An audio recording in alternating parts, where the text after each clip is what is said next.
Hello, this is a review of the Mountain Hardwear Nilas jacket.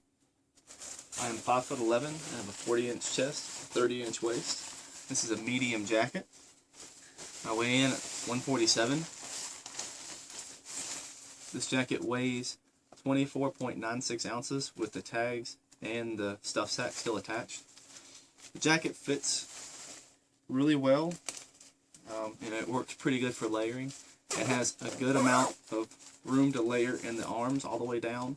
Not necessarily that you have to layer this jacket, but you can, and you can do it pretty efficiently. The hood has an elastic adjustment inside here on both sides. It has a brim that is stiffened with like a piece of pull cord, and it has a volume adjuster in the back, so you can tighten it down on your head. This will allow you to turn to the left and right.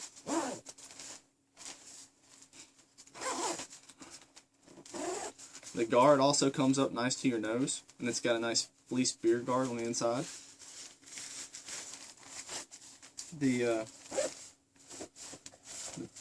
jacket, let's go over, internally has this baffle that, as you saw, does tend to catch. Works really good to help keep that area insulated, but it needs a guard or of some sort right here, like I guess an anti-zipper catch, because the zipper does catch this fabric quite a bit, and that can be really aggravating if you're in adverse conditions where it's really cold, if you have to take gloves off, something, you know, with negative wind chills. I mean, that's going to be extreme and very uncomfortable. The jacket does have windproof zippers on the front and on the hand warmer pockets. The down is on the outside, so it warms your hand. Internal stretch pockets, they'll hold gloves or, I guess, goggles. Has one on either side and a zippered pocket as well. I tested this jacket in 9 degrees. Over top of this base layer, it's a power dry polar weight. The jacket was really, it was comfortable. It was actually kind of like a furnace. I did have my lower body insulated really well, so it would simulate something I would be maybe at base camp or hiking in sub-zero temperatures is what I would wear, like thermals and a pair of pants. That's the kind of conditions I would wear those in. The outer fabric on this jacket does a really good job at blocking the wind, and you can tell the difference between this and the Phantom, hooded Phantom, because the hooded Phantom you can actually feel a little bit of wind penetration when the wind blows.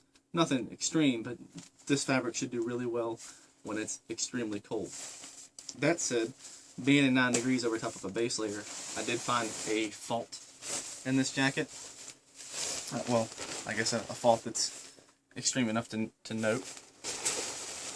The stitching along the neck is actually stitched completely through the neck. So in 9 degrees, let's see if I can get up close to the camera. That stitching, it's not going to focus, but that stitching goes all the way through the backside. So there's really nothing at all insulating here except for just the fabric protecting you from the wind. And what I found at 9 degrees is that air, cold air, would come in right on my neck.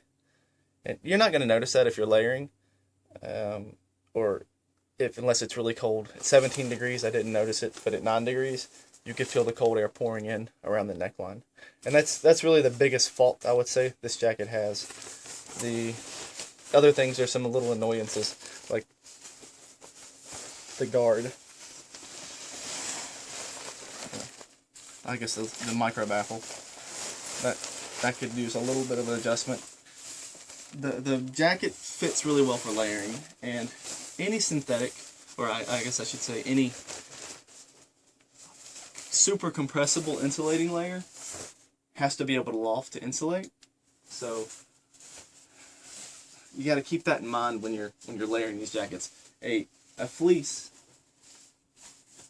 such as this kind of ultralight 180 that I have, super thin, weighs in at like 5 or 6 ounces. That would be a good layer because it's going to insulate well when it's compressed. Fits under the Nilas just fine. Something more realistic that you might be using on big mountains would be This is a 40-gram Permaloft gold pullover. This would be something I could use. I might throw something like this over me when I'm, you know, single digits hiking. Depends on activity levels. If it's really hot, kind of thing, I might throw something a little different on. But this style, you know, you go 60 gram, maybe 80 gram, depending on the jacket. But something that's kind of made for layering, or at least thin enough that you can layer it, works extremely well and really increases the insulating value of this jacket. So, and when you do layer, this is a little big in the body, but it's so thin that it will compress.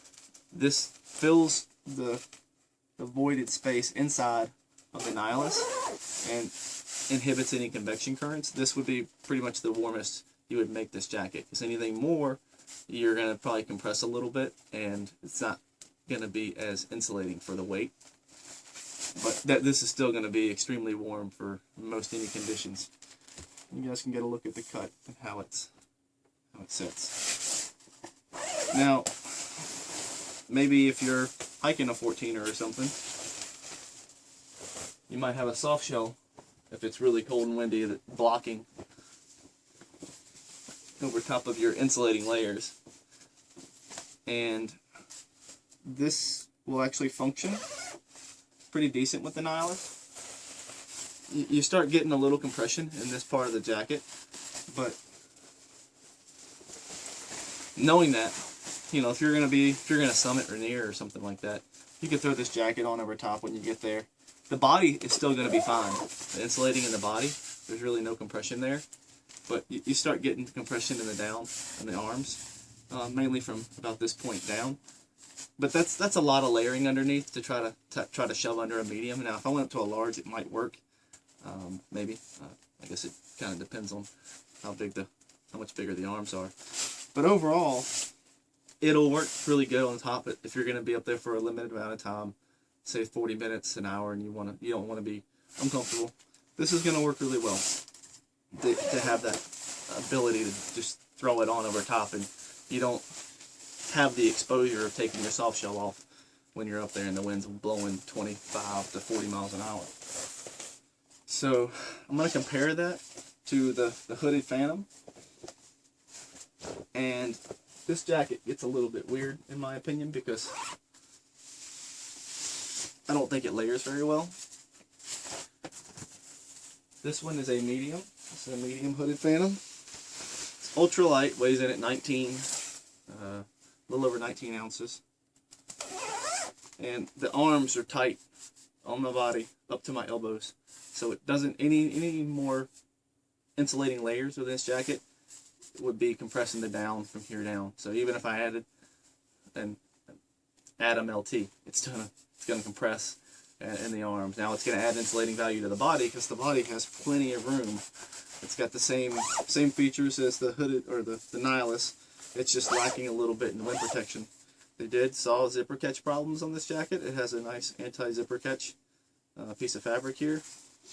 The hood on this jacket doesn't have quite as many adjustments, and it doesn't come up too far on the face, but I was comfortable in this jacket as well in the 9 degrees over top of this base layer. But this one felt more like a furnace, the Nilas did. Now I have a Montaigne. Well, actually, let me show you the difference in styling here. The biggest difference I would say between the Nilas and the hooded Phantom, if you're looking at the two jackets, is there's slightly less insulation in the hooded Phantom, and the arms don't allow for layering at all. The body is big. Notice you get hem lift when you lift the arms up. What else? Yeah, the body has plenty of room.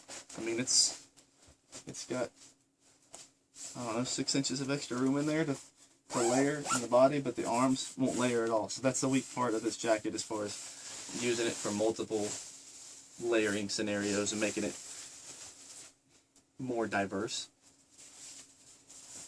to different conditions. You can compare the hooded Phantom to the Montaigne. You can see it's got articulated arms. This is the Chonos.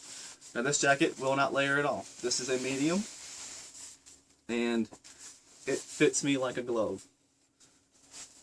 this is probably going to be my jacket of choice between the three because, I mean, I want to layer it up, upsize it, but it's falls in between the weight of the hooded Phantom and the Nilas, but it's overstuffed. You can really feel the insulation in the arms. You have to really push it. No issues with the hood at all. Hood's super thick, and it's got a wire peak brim. So.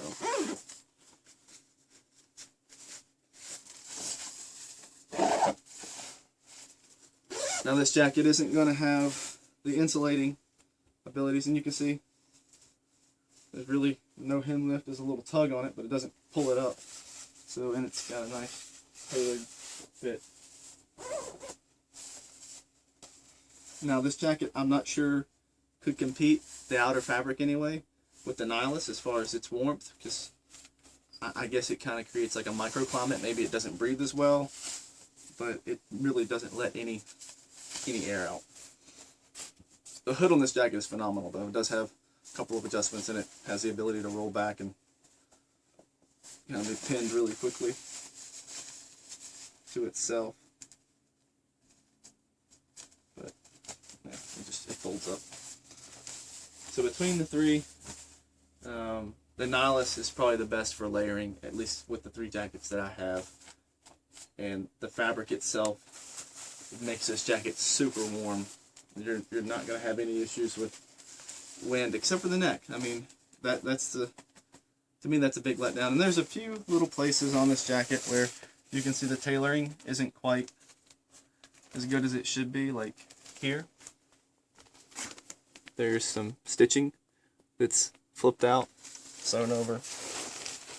Should note that the shoulders themselves, they do not have a lot of insulation in them, and maybe that's just, I think it's a design flaw from Mountain Hardwear. This jacket could be completely amazing if they just redesign this baffle, because I mean, I've tried shifting it, moving it, and getting it down on the shoulders, but the problem lies in that the outer material isn't loose enough so that the inner material holds the weight of the jacket.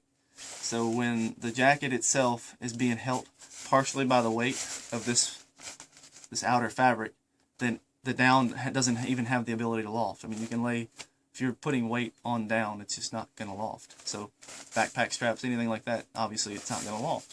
So they need to change the design of the shoulders so that it allows more lofting. They have the same problem in the hooded Phantom. The shoulders, I think they should redesign that. And you can compare that to Montaigne here. And I should also note that I only use down as an outer insulating layer and basically stand still. I mean, I might go for a walk in it or something like that, but as far as hiking and camping or camp, it'll be around base camp. It's not going to be something I'm going to be very active in. Otherwise, this medium would be perfect. I just don't prefer to wear down because I tend to sweat a lot.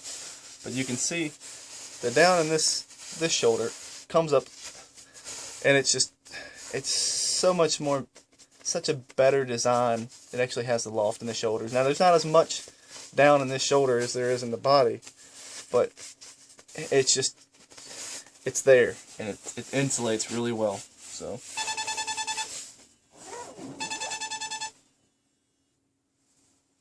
But if you guys have any questions, just let me know, and I'll do what I can to help.